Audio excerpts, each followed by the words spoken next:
Direct tax versus indirect tax முன்னாடியே சொல்லியிருந்தேன். ஒரு வரி என் மீது விதிக்கப்பட்டு நானே வரியை செலுத்தினா அதற்கு பேரு நேரடி வரி. என் மீது விதிக்கப்பட்ட வரியை வேறொருவரின் மீது அந்த வரி சுமையை நான் வந்து கடத்துறேன் அப்படின்னா அதற்கு பேரு இன்டைரக்ட் டாக்ஸ், மறைமுக வரி அப்படின்னு பேர். So direct tax and indirect tax அப்படின்னு ரெண்டா வந்து நம்ம பிரிக்கிறோம். அப்ப என் மீது விதிக்கப்பட்ட வரியை நான் தான் செலுத்தி ஆகணும், வேற யார் மேலேயும் நான் ஷிஃப்ட் பண்றதுக்கு எனக்கு வாய்ப்பு இல்லை அப்படிங்கும்போது it is called direct tax. என் மீது விதிக்கப்பட்ட வரியை நான் வேறொருவருக்கு மாத்துவதற்கு எனக்கு வாய்ப்பு இருக்கு. ஏன்னா நான் இந்த பொருளை 5 ரூபாய்க்கு தயாரிக்கிறேன், 2 ரூபாய் லாபம், சோ 7 ரூபாய்க்கு நான் விற்கலாம். ஆனா நான் என்ன பண்றேன், எனக்கு 1 ரூபாய் வரி, அதனால நான் என்ன பண்ணிடுறேன், 8 ரூபாய்க்கு வித்து என்னோட வரி காசையும் சேர்த்து இன்னொருத்தர்ட்ட நான் கொடுத்துறேன். புரிஞ்சுக்கிறீங்க? அந்த மாதிரி அந்த வரி வந்து இன்னொருத்தங்க மேல இந்த டாக்ஸ் பர்டனை என்னால ஷிஃப்ட் பண்ண முடியுது அப்படின்னா it is called indirect tax. So can be shifted, அது வந்து indirect tax. cannot be shifted, மாற்ற இயலாது, அது வந்து நேரடி வரி. அண்ட் இது நல்லா புரிஞ்சுக்கோங்க. they are progressive taxation, they are regressive taxation. ஏழை பணக்காரன் இருவருக்கும் சமமான வரி. ரெக்ரெசிவ் அப்படிங்கறத எந்த இதுல நம்ம மீன் பண்றோம் அப்படின்றனா கம்மி வருமானத்திற்கு அதிக வரி அப்படின்னு இல்லாம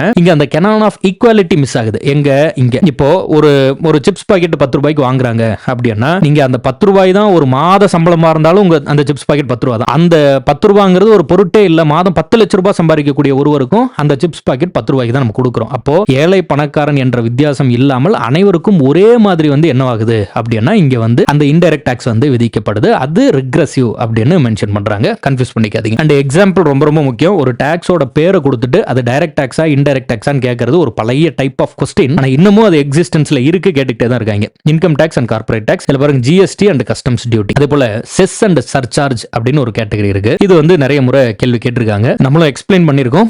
இருந்தாலும் இன்னொரு முறை வந்து அதை எக்ஸ்பிளைன் பண்ணிடலாம். நல்ல கிளியரா வந்து கவனிங்க. இதுக்கு எப்போதும் சொல்ற மாதிரி ஒரு பெஸ்ட் எக்ஸாம்பிள் தான். நான் கொஞ்சம் அதை எக்ஸ்பிளைன் பண்ணிடுறேன் ஃபாஸ்டா. நீங்க வந்து நல்லா காது கொடுத்து கேட்டுருங்க, தயவு செஞ்சு ஃபுல் அட்டென்ஷன் கொடுத்து கிளியரா வந்து கேளுங்க. நம்பர் 1, நான் வந்து 100 ரூபாய்க்கு ஜொமேட்டோல ஒரு சாப்பாடு ஒன்று ஆர்டர் பண்றேன். 100 ரூபாய்க்கு ஜொமேட்டோல ஒரு சாப்பாடு ஆர்டர் பண்றேன். அப்படி நான் வந்து 100 ரூபாய்க்கு சாப்பாடு ஆர்டர் பண்ணிட்டு செக் அவுட் பண்ணும்போது அந்த சாப்பாட்டை பே பண்ணி வாங்கிக்கலாம்னு சொல்லும்போது நீங்க வந்து 2 ரூபாய் எக்ஸ்ட்ராவா பே பண்ணுங்க, நான் வந்து ஏழை குழந்தைகளின் சாப்பாட்டுக்கு உதவுறேன் அப்படின்னு ஜொமேட்டோ நிறுவனம் சொல்றாங்க. அப்ப நான் எவ்வளவு பே பண்றேன், 102 ரூபாய் பே பண்ணி என்னோட சாப்பாட்டை வாங்கிக்கிறேன். இப்போ ஜொமேட்டோ நிறுவனம் வந்து இந்த 100 ரூபாயில அவங்க வந்து 90 ரூபாய் லாபம் சம்பாதிக்கிறாங்க, 10 ரூபாய் தான் செலவு பண்றாங்க அப்படின்னாலும் எனக்கு பிரச்சனை இல்லை. இல்ல 90 ரூபாய் செலவு பண்ணிட்டு 10 ரூபாய் தான் லாபம் சம்பாதிக்கிறாங்க அப்படின்னாலும் எனக்கு எந்த பிரச்சனையும் கிடையாது. ஏன்னா 100 ரூபாய் நான் சாப்பாட்டுக்கு பே பண்றேன், அதுல அவங்களோட லாபம் எவ்வளவுங்கிறது எனக்கு பிரச்சனை இல்லை. அந்த லாபத்தை அவங்க என்ன செலவு பண்ணாலும் பிரச்சனை இல்லை. அதுல அவங்க வந்து ஒரு 20 ரூபாய் 30 ரூபாய் லாபம் சம்பாதிச்சு அந்த 20 ரூபாய் 30 ரூபாய் எடுத்து ஜொமேட்டோட ஓனர் வந்து கப்பல் வாங்குறாரு, பிளைட் வாங்குறாரு, தன்னோட தனிப்பட்ட வாழ்க்கையை நல்லபடியா பாத்துக்கிறாரு. அதெல்லாம் எந்த விதத்திலும் எந்த பிரச்சனையுமே இல்லை.